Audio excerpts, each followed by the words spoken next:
Generally मैं बार बार ये word use करता हूं, आईएएस व्यक्ति नहीं व्यक्तित्व का इम्तिहान है। राइट, ये मेरा एक, इसको लिख लो, ये मेरा कोट है। आईएएस व्यक्ति नहीं व्यक्तित्व का इम्तिहान है। व्यक्ति के रूप में तो आप अपने घर से चले, व्यक्ति के रूप में आपने जन्म लिया, व्यक्तित्व के रूप में हमारा पूरा जीवन होता है। तो हम यहां अगर बात करें तो व्यक्ति के रूप में तो हमने जन्म लिया, माता पिता के साथ जुड़ी हुई पहचान, किसी परिवार, किसी धर्म, किसी क्षेत्र, किसी जाति के साथ जुड़ी हुई पहचान एक व्यक्ति की पहचान होती है। व्यक्तित्व का निर्माण किया जाता है और यह निर्माण कोई और नहीं करता है। इस निर्माण में सिर्फ दो लोग शामिल होते हैं। एक आपका गुरु, वो किसी भी रूप में हो। गुरु जो होता है वो इनिशियल इग्निशन होता है, एक रॉकेट खड़ा होता है, ठीक है। कभी आपने देखा लॉन्च पैड पे एक रॉकेट खड़ा होता है, बड़ा पावरफुल उसका बूस्टर होता है, वो हजारों किलोमीटर की यात्रा कर सकता है, मीलों की यात्रा कर सकता है, ये रॉकेट होता है। लेकिन इस रॉकेट को जब तक इग्नाइट ना किया जाए, जब तक प्रज्वलित ना किया जाए, तब तक ये रॉकेट जो है हजारों मील की यात्रा नहीं कर सकता है, इतनी तेजी से नहीं जा सकता। वैसे खड़ा है और वो ऐसे ही स्टेशन पर खड़ा रह जाता है। तो आप एक स्टूडेंट के रूप में आप व्यक्ति से व्यक्तित्व का सफर तय करना चाहते हैं। आपके अंदर वो पावर है, लेकिन आपको अपनी उस पावर को बारे में कुछ भी नहीं पता, उसको रियलाइज नहीं कर पा रहे हैं। तो बेसिकली जो ये रॉकेट बूस्टर है, यानी कि जो प्रणोदक है, जो प्रोपेलेंट है, जो एक इग्नाइट करने वाली अग्नि है, वो टीचर प्रोवाइड करता है और ये सदियों से होता चला आया। ये वो भी, जैसे कल मैंने बताया कि एक व्यक्ति ने मुझसे कहा कि जीवन में रिश्तों की एक चाबी एक सेंटेंस में, और मुझे वो अपनी रुद्राक्ष की माला निकाल के देके चले गए और आज तक मैंने धारण की, मुझे नहीं पता वो कौन थे, मुझे उनका नाम भी नहीं पता, मैं उनसे कभी दोबारा नहीं मिला। लेकिन जो व्यक्ति मुझे दीक्षा दे रहा वो मेरा गुरु है, जिसने मुझे जीवन में कुछ भी एक सिखाया, मेरी लाइफ में एक प्लस पॉइंट किया, और उन्हीं के प्रेरणा की वजह से मैंने हजारों बच्चों से कल बात की और इसमें से कई बच्चों को मेरी बात समझ में आई, उनको एक रास्ता दिखाई पड़ा। तो इसी को गुरु की दीक्षा कहते हैं। तो एक जो टीचर होता है, यानी गुरु जो होता है, वो कोई भी हो सकता है। जरूरी नहीं कि मैं यहां पर कोचिंग में खड़ा हूं तो मैं ही तुम्हारा टीचर हूं। कोई भी जीवन में कब कहां गुरु मिल जाए कुछ भी किसी को नहीं पता। वो जो आपकी पावर को इग्नाइट करता हो। तो जब आप इग्नाइट हो जाते हैं तो आप एक पावरफुल रॉकेट की तरह हैं। आप हजारों मील की यात्रा तय करेंगे, आप पूरे जीवन में जाएंगे, आप प्रशासनिक अधिकारी बनेंगे, आप हजारों लाखों के जीवन में परिवर्तन लेकर आएंगे। लेकिन उस परिवर्तन की शुरुआत के लिए इग्निशन होना बहुत जरूरी है। और दूसरा होता है शिष्य। तुम्हारे व्यक्तित्व निर्माण में सिर्फ दो धड़े हैं और कुछ नहीं है। यह गुरु तुम्हारी माता हो सकती है, तुम्हारे पिता हो सकते हैं, तुम्हारा भाई हो सकता है, यह कोई भी हो सकता है, लेकिन शिष्य तुम ही हो। अब शिष्य का मतलब क्या हुआ? जो प्यूपिल है, उस शब्द का मतलब क्या हुआ? वह जो धारण कर सके, वह जो धारण कर सके, वह जो जल सके। गुरु ने इग्नाइट कर दिया, ध्यान से देखो। लेकिन इस अग्नि की जलन किसको झेलनी पड़ती है? मेरी बात को समझ लेना। व्यक्तित्व निर्माण की प्रक्रिया एक एक करके समझाता जाऊंगा, तुम्हें समझ में आ जाएगा तुम्हारी यात्रा कैसे होने जा रही है। या तो तुम लवासना की जर्नी को छोड़ देना, अगर उस अग्नि की जलन को नहीं बर्दाश्त कर सकते, उस हीट को नहीं जो है वो बर्दाश्त कर सकते, छोड़ देना। और अगर तुम्हारे मन में है कि अच्छा ये है मेरा सफर, ये हरी घास पे चलने जैसा नहीं है, ये खुद को जलाने की यात्रा है, तो अगर वो तुम्हें जलन बर्दाश्त करने की अगर तुम्हारे अंदर ताकत है तो फिर यात्रा पे निकल जाना, सफर अपने आप पूरा हो जाएगा। तो यहां पर क्या होता है? शिष्य का मतलब होता है जो धारण कर सके।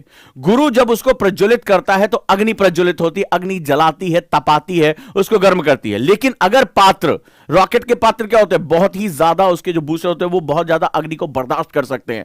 तो वो शिष्य जो धारण कर सके, वो शिष्य जो उसको एब्जॉर्ब कर सके उस नॉलेज को, वो शिष्य जो बदलाव के साथ खुद को बदल सके, वो बदलाव का विरोधी ना हो, वो अपोज चेंज, और जैसे हम लोग कहते हैं अपोज ऑफ चेंज, वो ना हो। और वो जो तपिश हो, देर तक पढ़ना हो, खुद को एकाग्र करके रखना हो, भटकाव से खुद को रोकना हो, लालच से खुद को दूर रखना हो, डिजायर से खुद को दूर रखना हो, इस तरह की लस्ट से, तो वो अपने आप को धारण करके रख सके। इसीलिए गुरु पहले प्राचीन समय में गुरुकुलों में लेके चले जाया करते थे कि एकांत में रखेंगे। संसार की जब तक ये मैच्योर नहीं हो जाता, जब भी इसकी उम्र ऐसी है जहां पर इसके अंदर ये सारी चीजें, काम, क्रोध, लोभ, मोह, सभी कुछ आएगा, तो दूर जंगलों में लेकर चले जाते हैं, माता पिता से भी दूर, कि मां का मोह जो है वह इसको बाधा ना बने, भाई बहन का प्यार बाधा ना बने।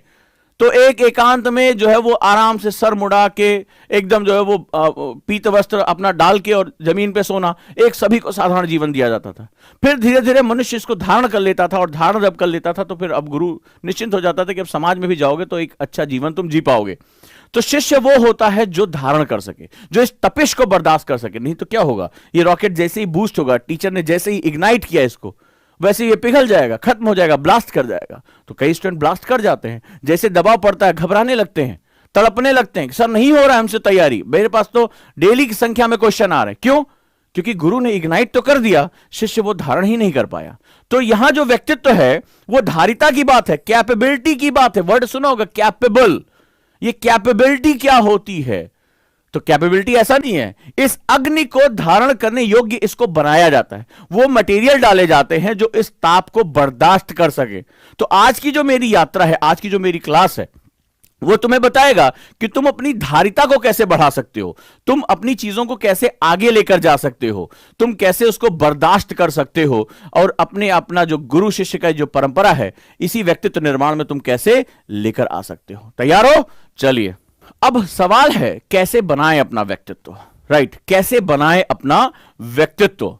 तो अगर मेरा इस सेगमेंट में कि अगर I want to improve my personality, so how can I make my personality well and efficient according to the administrative, जो हमारा पर्पस है, जो हमारा एडमिनिस्ट्रेटिव पर्सनैलिटी, वो कैसी होनी चाहिए, कहां से इसकी शुरुआत होनी चाहिए, राइट? चलिए बात करता हूं। इस रॉकेट में एक खास बात और है, गुरु ने इसको इग्नाइट किया, प्रज्वलित किया, इसको बर्दाश्त करने की क्षमता इस रॉकेट में थी। लेकिन एक रॉकेट में और बड़ी महत्वपूर्ण बात होती है, आपने रॉकेट्स के वीडियो देखे होंगे, और वो वीडियो तुम्हें बताता है कि ये अपनी डायरेक्शन जो शुरुआत में जब ये थ्रस्ट लेता है पृथ्वी की, जब ये ग्रेविटी में होता है, तो इसके सबसे ज्यादा बिखर जाने की बहुत गुंजाइश होती है, क्योंकि ग्रेविटी खींचती है, ग्रेविटी गुरुत्वाकर्षण बल उसको खींचता है, इसके पास भार होता है, ढेर सारी चीजों का भार लेके चल रहा होता है, इसमें ईंधन टैंक होता है, इसमें जो है वो तमाम तरह के केबिन्स बने होते हैं, भारी भारी मशीन होती है। जब आप आईएएस की तैयारी के लिए उड़ते हो तो आपके सपनों का बोझ होता है, ढेर सारे सपनों का बोझ होता है, ढेर सारी उम्मीदें होती हैं, तमाम तरह के आकर्षण होते हैं, उधर आपके जो है वो जानने वाली या जानने वाला भी आपके साथ उम्मीदें लगाए बैठा हो, सब पूरा परिवार खानदान भर उम्मीदें लगा के बैठा होता है। ये ग्रेविटी है, ये खींचती है। और आपने देखा होगा रॉकेट इसी समय सबसे ज्यादा, अगर आपने देखा होगा समुद्र में ऐसे जाकर ऐसे गिर जाता है, ठीक है, डिसोरिएंट हो जाता है। सबसे ज्यादा ईंधन इसी समय जलता है जब तक पृथ्वी की जब तक उसको पलायन वेग यानी एस्केप वेलोसिटी ना मिल जाए। जो साइंस का स्टूडेंट होगा वो मेरी बात को समझ रहा होगा, जब तक वो पृथ्वी के गुरुत्वाकर्षण से निकल नहीं जाता तब तक सबसे ज्यादा जो ईंधन है रॉकेट का तभी जलता है। एग्री करते हो? हां। तो जब आप तैयारी करने जाओगे तो सबसे पहले ये उम्मीदों का जो बोझ है, सपनों का जो बोझ है, लोगों ने तुम्हारे साथ जोड़ रखा है, किसी ने वादा किया कि मैं आऊंगा आईएएस बनने के बाद तुमसे शादी करूंगा, किसी ने कहा नहीं जीवन साथ बिताएंगे, तमाम ये सब क्या है? ये सब उम्मीदों के बोझ। और सबसे ज्यादा शुरुआती दौर में ही अगर आपके पास प्रॉपर इग्निशन नहीं है, मैं जो बात कहने जा रहा हूं उसको ध्यान से समझ लीजिएगा, अगर प्रॉपर इग्निशन नहीं है तो आप सबसे पहले, आपने देखा होगा, आपकी ट्रैजेक्टरी फेल हो जाती है और आप किसी और दिशा में मुड़ जाते हैं, अपने ही सपनों के बोझ के नीचे दब जाते हैं, और इस आकर्षण के, गुरुत्वाकर्षण से जो प्रभाव है इससे आप नहीं निकल पाते हैं। आपके टीचर ने जो इग्नाइट किया, टीचर से दूर होने के बाद वो धीरे धीरे वो मशाले बुझ जाती हैं और आप कभी भी अपने लक्ष्य तक नहीं पहुंच पाते। और ऐसा करने वाले बच्चों की संख्या शायद 98% से ज्यादा है। इसीलिए पूरी दुनिया में किसी भी एग्जाम में जो सक्सेस की दर होती है वो हार्डली 2% ही होती है। ये वो होते हैं जो इस गुरुत्वाकर्षण आकर्षण के मोह से निकलकर अपने लक्ष्य की तरफ बढ़ पाते हैं। तो आज मेरी बात तुम्हारे मर्म तक पहुंच चुकी होगी कि हमें कई काम करने हैं। एक, हमें अपने आप को इग्नाइट करके रखना है। क्यों मैं डेली यहां सुबह सुबह आता हूं? मैं और भी काम कर सकता हूं, ठीक है, अपने लिए समय निकाल सकता हूं। इग्नाइट करके रखना है, प्रज्वलित करके रखना है। तुम्हें भी अपने आप को अपने गुरु के पास रखना है, क्योंकि तुम्हारे पास जो सोर्स ऑफ एनर्जी है, जब तक तुम इस ग्रेविटी से निकल नहीं जाते, इस सारे बंधनों से निकल नहीं जाते, अपने पाथ को पकड़ नहीं लेते, तब तक तो तुम्हें गुरु का साथ छोड़ना ही नहीं है। जैसे धीमा, फिर ये प्रज्वलित करेगा, फिर धीमा होगा, फिर प्रज्वलित करेगा, तब तक प्रज्वलित करता रहेगा, ढकेलता रहेगा। निकलो इस आकर्षण से, निकलो इस गुरुत्वाकर्षण के प्रभाव से, नहीं तो वापस आ रहे हो तुम अभी। और लोग आ जाते हैं वापस, ठीक है, लोग जो है इधर से इधर पहुंच जाते हैं, आत्मघाती हो जाते हैं। आए थे किसी और तैयारी करने के लिए, करने कुछ और लगते हैं। तो गुरु ढकेलता रहता है, प्रोपेलेंट, वो प्रलोदक का काम करते, चलो पुश करो पुश करो, आगे बढ़ते रहो। और शिष्य वो होता है जो उस धक्के को भी सकारात्मक रूप से लेता है। हां, ये मेरे लिए कर रहा है, मैं जान रहा हूं कि मैं इस गुरुत्वाकर्षण प्रभाव से नहीं निकल पा रहा हूं, मुझे निकालने का ये प्रयास कर रहे हैं, तो उसको वो बर्दाश्त करता है। कुछ लोग इसका विरोध करते हैं, अरे तुम्हारी हिम्मत कैसे पड़ी, तुम मास्टर हो, मास्टर की तरह रहो, ज्यादा समझाओ नहीं, ठीक है, फीस लियो, जल्दी जल्दी पढ़ाओ, हमें जाने दो। जब टीचर कहता है ऐसे नहीं, ऐसे पढ़ना है, ऐसे कहते, उसका विरोध करते हैं। तमाम ऊटपटांग बातें करता है। अरे देखो अभी इसी पे कोई लिखेगा, अरे देखो बेवजह की बकैती कर रहा है, सुबह सुबह आके ये जो बकवास करते हैं, ये वही होते हैं जो कभी ना अपने गुरुत्वाकर्षण से निकल ही नहीं पाए और ये सोचते हैं जब हम डूबे हैं सनम तो तुमको भी ले डूबेंगे। तो ये जहां मौका इनको मिलता है वहां पर ये मुंह खोलते हैं और सोचते हैं कि चलो कम से कम आज दिन भर में एक आदमी तो बर्बाद कर लें, हम डूबे तो अकेले तो नहीं फील करेंगे जब यहां समुद्र में जाके डूब गए हैं, चलो दो चार सही, दो चार कम से कम डूब जाए तो कम से कम और मजा आएगा। तो इस तरह की जो निगेटिविटी होती है वो हमारी इसी वजह से आती है। अब इस रॉकेट को हमें सही डायरेक्शन देना है और वो हमारा आता है व्यक्तित्व निर्माण की प्रक्रिया से। तो रॉकेट में क्या चीज होती होगी? रॉकेट को नहीं पता कि कितने मीलों का सफर उसको तय करना है, रॉकेट को एग्जैक्टली नहीं पता होता है उस समय, या वैज्ञानिक अगर मैं बात करूं यहां जिसका दिमाग है उसको नहीं पता होता कि रॉकेट एग्जैक्टली ट्रैजेक्टरी को पाएगा या नहीं पाएगा, ये रॉकेट जो है वो गुरुत्वाकर्षण के बाहर निकल पाएगा कि नहीं निकल पाएगा, पलायन वेग जो होता है वो हो पाएगा कि नहीं होगा। जैसे हमारे यहां मंगल मिशन जब छोड़ा गया था, हमारे जो इसरो के वैज्ञानिक थे उन्हें नहीं पता था कि जिस समय रॉकेट पीछे गया और संपर्क टूट गया उस समय ये लौट कर आएगा कि नहीं आएगा। लेकिन उन्होंने कैलकुलेशन अच्छी की थी, सब कुछ था, लेकिन पूरा धक धक धक धक जो है वैज्ञानिक समुदाय का कि भारत पहली बार में मार्स ऑर्बिटल मिशन, आपने ये पिक्चरें भी देखी होंगी, तमाम वेब सीरीज भी देखी होंगी, कर पाएगा कि नहीं कर पाएगा। तो क्या चीज थी व्यक्तित्व निर्माण में जब वहां पर उन्होंने मंगल के अंधेरों में अपने रॉकेट को भेजा, या कोई भी रॉकेट जब छोड़ा जाता है कि पता नहीं उस अंतरिक्ष में कहां है, क्या है, मार्स रोवर पहुंचेगा कि नहीं पहुंचेगा, एलॉन मस्क जब कोई चीज बता रहे हैं तो कुछ भी नहीं पता। तो पहली चीज व्यक्तित्व निर्माण की क्या होती है, उसको हम लोग कहते हैं विश्वास। समझ में आया? विश्वास। यह विश्वास कई स्तरों पर आपको करना है। जिस गुरु को मैंने चुना है मुझे इसके साथ रहना है, मुझे बार बार भटकता नहीं, जंप नहीं करना है कि ये भागो वो भागो वहां भागो वहां भागो। अपने आप को देखने की बजाय दुनिया भर को टीचर को जज करना शुरू कर देते हैं। पहला तो आजकल फैशन आया हुआ है, ठीक है, फैशन, वो फलाना, अरे ये नहीं है ना, उसमें चलो, नेक्स्ट चलो। तो वो जंपिंग जो है रैबिट्स की तरह, मंकी माइंड की तरह कूदते रहते हैं। पहली चीज है विश्वास। अगर उस वैज्ञानिक को विश्वास है तभी ये रॉकेट आगे जा पाएगा। उसे पता है कि पता नहीं इसके बाद तो मेरा एक बार इग्नाइट हो गया तो मेरा कंट्रोल हट जाएगा इस पर से, सिर्फ मेरी मैथमेटिक्स, मेरा विश्वास है इसके साथ कि हम यहां पहुंचेंगे। तभी वो वैज्ञानिक, जितने भी संसार में वैज्ञानिक अनुसंधान हुए हैं जिन्होंने संसार को बदल के रख दिया, चाहे वो राइट ब्रदर्स का जहाज उड़ाना हो, बोला गया कि भारी मशीनें उड़ी नहीं सकती है, थर्मोडायनेमिक्स जो एरोडायनेमिक्स के खिलाफ है ये, लेकिन उड़ा दिया ना, विश्वास था उनके पास। जब मंगलयान जो है वो पीछे की तरफ गया और संपर्क टूट गया, हमें नहीं पता था कि दोबारा हमारा संपर्क जुड़ेगा कि नहीं जुड़ेगा, लेकिन विश्वास था। तो जो व्यक्तित्व निर्माण की पहली चीज होती है उसको विश्वास यानी फेथ कहते हैं। फेथ की मैं ये लंबी यात्रा पूरी करूंगा, फेथ की मैं आने वाले हर चुनौती को मैं बर्दाश्त करूंगा, ये होता है हमारा फेथ, राइट। तो हमारा अगला सेगमेंट है वो होता है विश्वास। तो जब भी आप शुरुआत करें तो आप विश्वास करें ये एग्जाम मेरा है, ये एग्जाम मेरा है, मैं इस एग्जाम के लिए बना हूं और मुझे इस एग्जाम को क्रैक करना। तभी मैंने कहा कि आईएएस हो ये सोचकर पढ़ाई करो, राइट। आईएएस हो ये सोचकर पढ़ाई करो और यहीं से अपने आप के अंदर विश्वास पैदा करो। तुम जिस तरह का आईएएस बनना चाहते हो, जिस तरह का, और सिर्फ कलेक्टर ही क्यों, तुम सचिव के बारे में सोचो, तुम जो है वो आप सेक्रेटरी के बारे में सोचो, तुम कैबिनेट सेक्रेटरी के बारे में सोचो कि मैं वहां पर कैसा हूंगा। अंदाजा लगाओ कि प्रधानमंत्री के बगल में तुम बैठे हो, एक हाई प्रोफाइल मीटिंग चल रही है और तुम्हें इनवाइट किया जा रहा है क्योंकि एक बहुत बड़ी समस्या का समाधान देने जा रहे हो। आपने नोटिस किया था जब हमारे सीडीएस शहीद हुए विपिन रावत जी, तो जो है कैबिनेट कमेटी की जो मीटिंग हुई उसमें आपने देखा प्रधानमंत्री के साथ अजीत डोवाल साहब बैठे थे। एक ऐसा आईपीएस ऑफिसर बनने की कल्पना करो कि प्रधानमंत्री उस ऐसी मीटिंग में जहां की बातें बाहर नहीं आ सकती, उस मीटिंग में भारत के सम्मुख आने वाली जो चुनौतियां हैं उसके समाधान के लिए तुम्हें बुलाया जा रहा है। वो विश्वास पैदा करो कि हाँ ये मैं ही हूं जो बन सकता हूं, और ये जब विश्वास तुम प्रफुल्लित करोगे तभी जो है वो आगे जा पाओगे। तो पहली चीज, आज से कभी भी अपने मन में गूंजता है यहां पे, सर हमसे नहीं, मेरे पास कितने क्वेश्चन आते हैं, सर नहीं हो पा रहा है, सर नहीं कर पा रहे हैं, सर नहीं नोट्स बन पा रहे हैं, सर नहीं आंसर लिखा जा रहा है, सर नहीं 8 घंटा पढ़ पा रहे हैं। नहीं, मत कहो, विश्वास रखो कि हां मुझे करना है, मुझे आगे जाना है, मुझे आंसर लिखना है। कोई बात नहीं, 10 लाइन का आंसर नहीं लिखेंगे, 3 ही लाइन लिखेंगे, लेकिन लिखेंगे। विश्वास और अविश्वास के बीच में यही थोड़ा सा फर्क होता है। जितनी बार हम नहीं खुद से बोलते हैं उतनी बार हम अपने मकसद से दूर होते चले जाते हैं। सेकंड, एडमिनिस्ट्रेटिव व्यक्तित्व के लिए 3 चीजों का होना जरूरी है, जिसमें 2 के बारे में तो आप अच्छी तरह जानते हैं। एक होता है आईक्यू, इंटेलिजेंट क्वेश्चन। दुनिया भर के तमाम यूनिवर्सिटीज में वैज्ञानिकों के लिए इसकी बड़ी आवश्यकता पड़ती है, लेकिन एक्चुअली में आईएएस के लिए इसकी बहुत ज्यादा, मतलब हायर लेवल ऑफ थॉट्स नहीं चाहिए होते हैं। अगर ऐसा होता तो यूनिवर्सिटी के सारे टॉपर, गोल्ड मेडलिस्ट, सारे आईआईटीएन आईएएस बन जाते। ऐसा नहीं होता है। आज भी गांव देहात के बच्चे, तमाम रीजनल लैंग्वेज में पढ़े हुए बच्चे, सेकंड डिवीजन आए हुए बच्चे, कई बार फेल हुए बच्चे, वो भी आईएएस बनते हैं।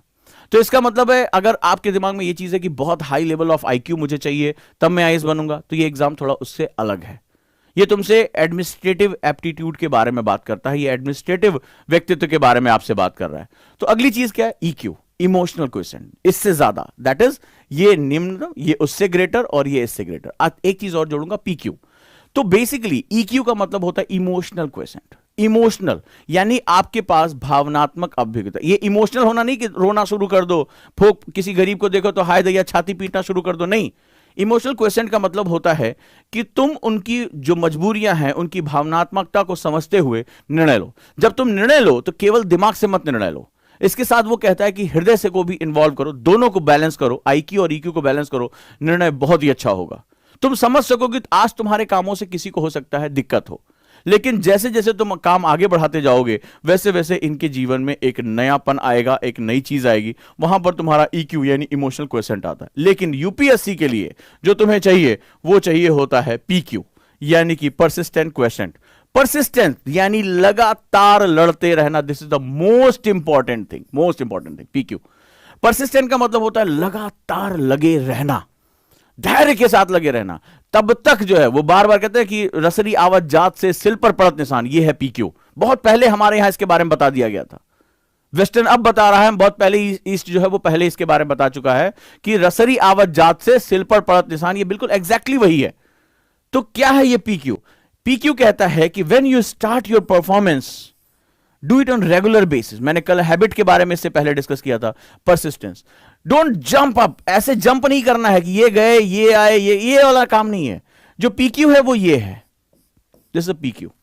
पीक्यू का मतलब होता है परसिस्टेंस बनाए रखना, हिट करते रहना। ठीक है, मैं नौकरी में हूं, कई बच्चों ने कहा सर टाइम नहीं मिलता। एक बच्ची ने मैसेज किया कि सर 27 साल एज हो गई है, 3 ही घंटा पढ़ने के लिए मिल रहा है। Do it, do it, do it, do it. ठीक है, घबराना नहीं, 3 साल को लेकर कैलकुलेट नहीं करना है, जस्ट हिट योर डे। 3 घंटा मतलब अगर 3 घंटा है तो इसको हिट करते रहो, हिट करते रहो, हिट करते रहो।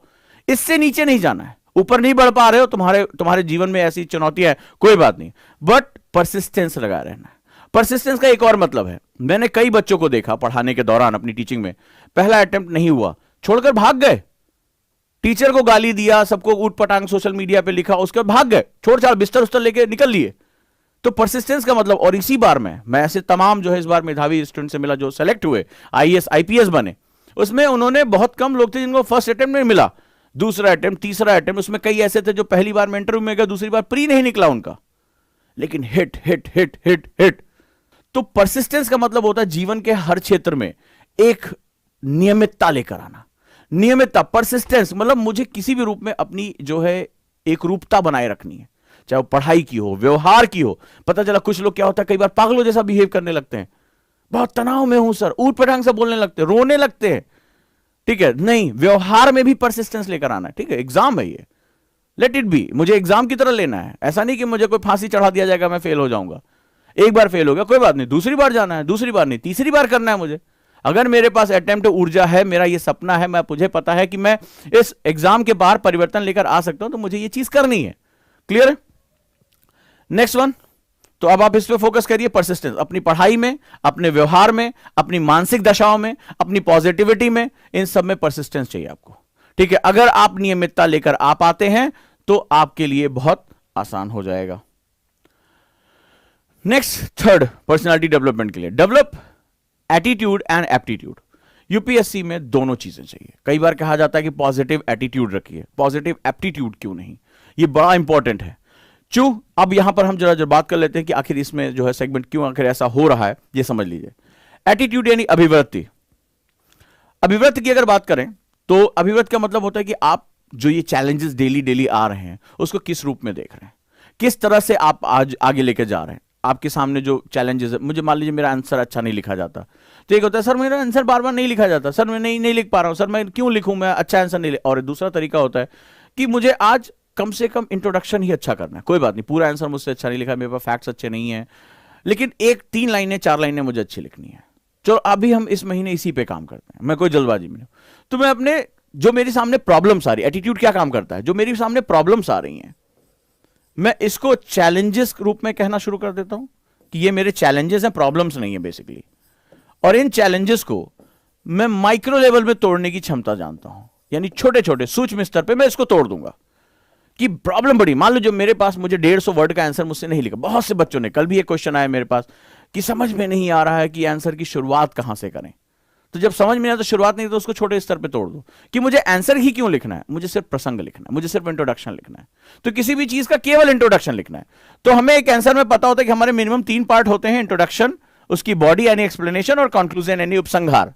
तो क्यों ना मैं केवल फोकस करूं इंट्रोडक्शन में, सिर्फ 4 लाइन नहीं लिखना, 4 लाइन खाली लिखना है, बाहर में गया इसके मुझे मतलब ही नहीं है।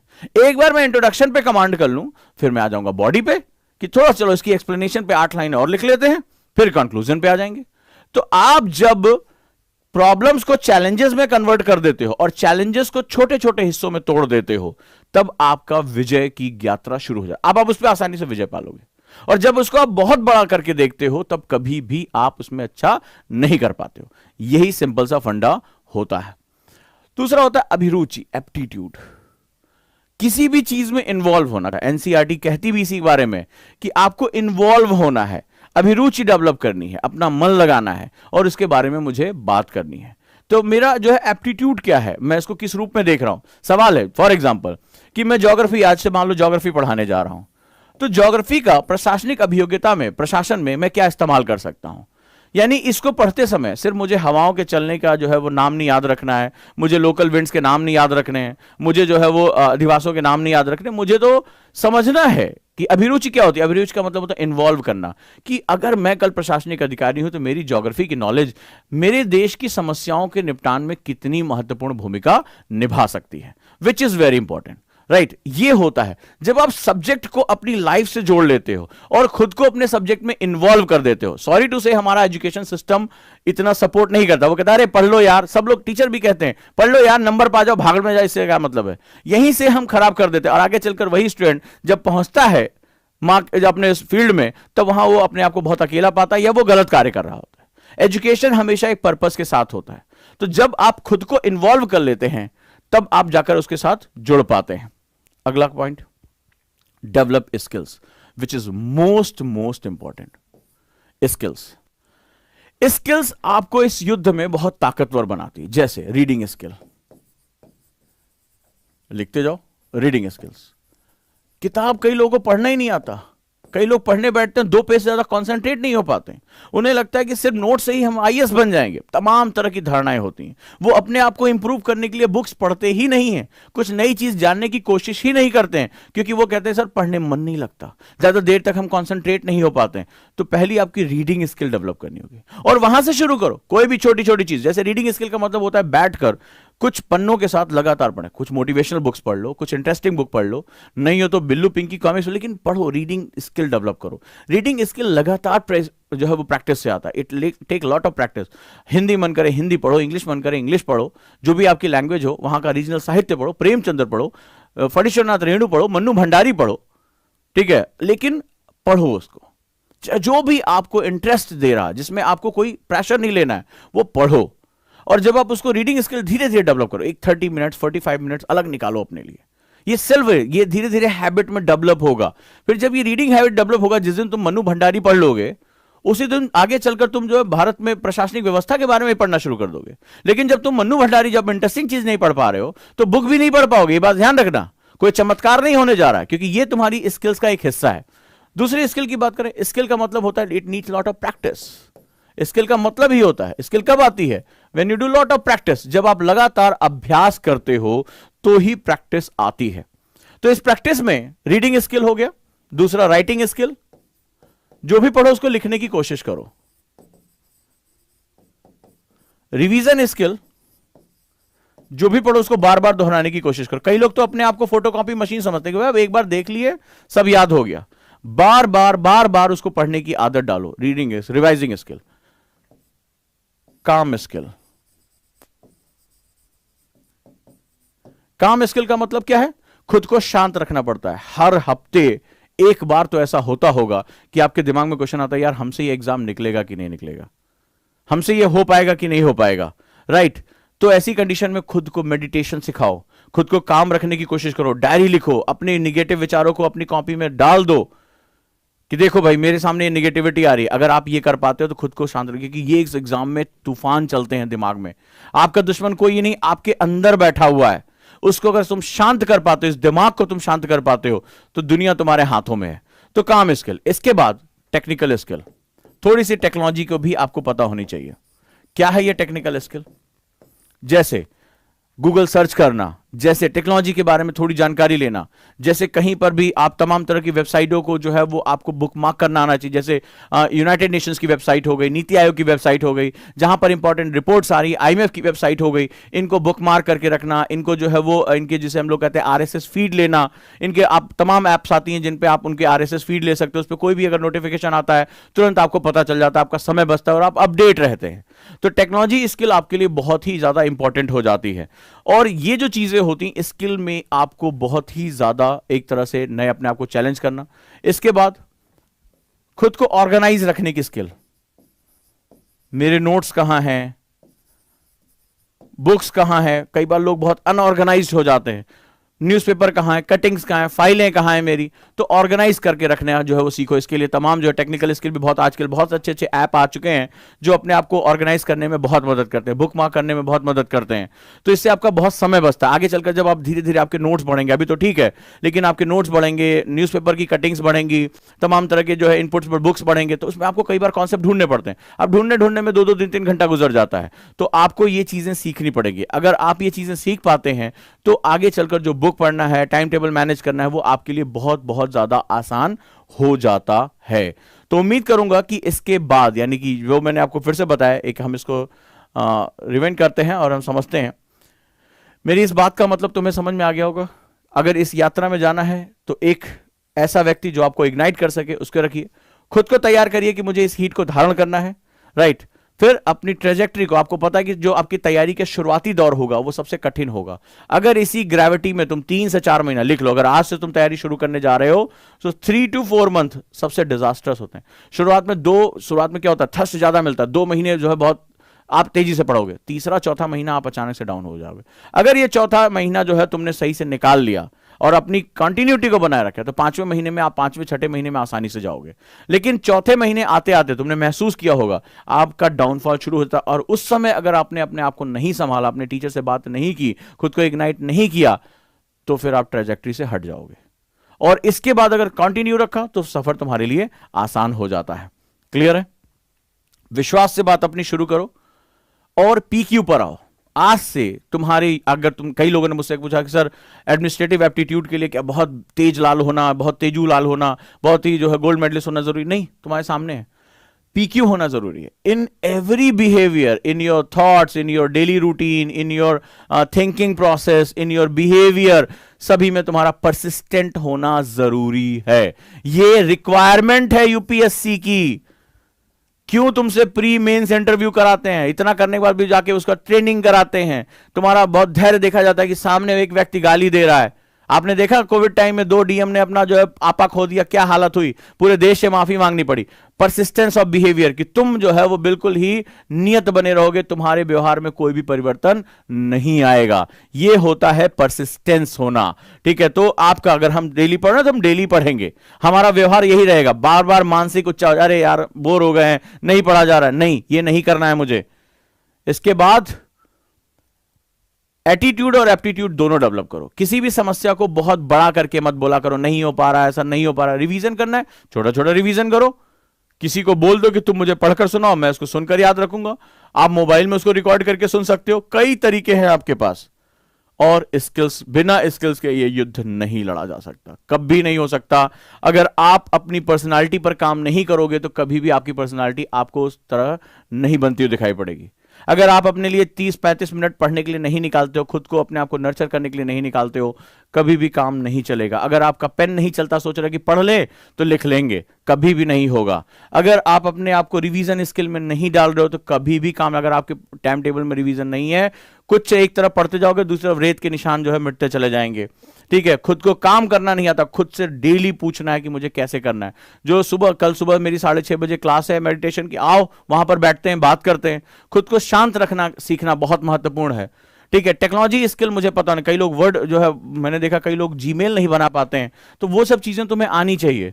और खुद को ऑर्गेनाइज करना सीखो कि मुझे कब क्या कैसे करना है। जो लोग ऑर्गेनाइज कर पाते हैं वो, उनके लिए बहुत आसान होता है। मैंने देखा है कि आपने देखा होगा कई बार जो है वो तमाम, आपने देखा होगा रिजल्ट में भी हमें दिखाई पड़ा, जिनके माता पिता अच्छे पदों पर होते हैं, और जैसे मान लो आपने देखा होगा उनके परिवारों में या तो कोई एडमिनिस्ट्रेटिव सेगमेंट में होता है या बहुत अच्छे पढ़े लिखे होते हैं, उनके बच्चे बहुत आसानी से एग्जाम क्रैक कर ले जाते हैं, बड़ी ऊंचाई पर पहुंचते हैं। उसके पीछे कारण क्या होता है? उसके पीछे कारण ये होता है कि वो लोग खुद भी अपने आप को ऑर्गेनाइज करके, उनके घरों में बड़ा डिसिप्लिन चलता है। आप ये सोचते हैं कि उनके बच्चों को बड़ा लग्जरी मिलता है, नहीं मिलता है। उनके शुरुआत से ही उनके पढ़ने लिखने पर बहुत फोकस किया जाता है, वो टाइम से उठते हैं, टाइम से स्कूल जाते हैं, उनको इतनी लग्जरी नहीं मिलती है। धीरे धीरे वो अनुशासन यानी डिसिप्लिन, खुद को ऑर्गेनाइज करने का जो तरीका होता है, डिसिप्लिन मतलब क्या, खुद को ऑर्गेनाइज करना, वो उनके जीवन का हिस्सा बन जाता है। फिर धीरे धीरे उनके लिए कोई भी एग्जाम क्रैक करना एक, बिल्कुल आपने देखा होगा, एक कॉमन बात हो जाती है। ठीक है, आपने नोटिस किया होगा और आप खुद भी पढ़ के देखे, मैंने इस बारे में बहुत बात किया है, बहुत चीजों को देखा है, तो आपको एक अलग ही दिखाई पड़ता है कि वो एक बचपन से उनकी ट्रेनिंग इस तरह से होती है। आपने देखा होगा जो सैनिक स्कूल में बच्चे जाते हैं उसमें आगे चलकर वो मेजर या कैप्टन के रूप में बहुत आसानी से निकल जाते हैं, क्योंकि शुरुआत से उनकी ट्रेनिंग अच्छी होती है, वो एक अनुशासन में बंधे होते हैं, पहले से ही वो कैडेट के रूप में तैयार हो चुके होते हैं। सो इस कंडीशन में आपने देखा होगा कि हमें जो अनुशासन, हमें जो ऑर्गेनाइज वे में हमें तैयार करना होता है, वो आगे चलकर अपने आप एक प्रोसेस को जन्म देता है, जिसे हम प्रोसेस ऑफ सक्सेस कहते हैं, यानी हम सफल होकर निकल जाते हैं। तो उम्मीद करता हूं कि आप लोगों को आज जो बेसिक प्रिपरेशन थी वो आप लोगों को मिली होगी। आप लोगों को जो करना है